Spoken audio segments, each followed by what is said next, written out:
আসসালামু আলাইকুম ফেসবুকের ভাই ও বন্ধুরা। এই যে দেখো এই ফুলটা মনে করো যে কার ভালো না লাগে, সকলেরই তো ভালো লাগে না। কিন্তু অনেক মনে করো আইডি বড় বড় আইডির মালিকে কয় কি, কয় লোগা একটা লাইক একটা শেয়ার একটা কমেন্ট করবা, এরপরে ওই লোগা ফুলের ভালোবাসা পাইবা। কেন রে ভাই? দেখি তো আমরা ভিডিও অনেক মানুষের দেখি, কিন্তু মনে করলা যে এই ফুল আমরা যারা শুরু হিজর আছি এগরে কিন্তু মনে করো দু একটা ফুল দিলে কিন্তু আমরা অনেক খুশি হয়ে যাই। আমরা কি করব, বাইল মেরে মনে করো লাইক কমেন্ট শেয়ার করে হেরিয়া পরে শিলাকলা দিব। ঠিক আছে, এরকম তোমরা মিথ্যা কথা বলো কেন?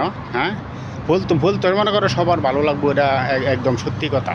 কিন্তু তোমরা মিথ্যা কথা কই হাইরা ভালোবাসা মানে হাইরা মনে করো যে প্রতারকগিরিরা করো, এটা কিন্তু ঠিক কথা তোমরা কিন্তু কও না। মিথ্যা কথা কয়ে হেরা, হ্যাঁ, এগিয়ে যাবা না। সত্য কথা কয়ে হেরা, হ্যাঁ, এগিয়ে যাবা। আল্লাহ তাআলাও খুশি, সবাই খুশি। মিথ্যা কথা কই বলবা না।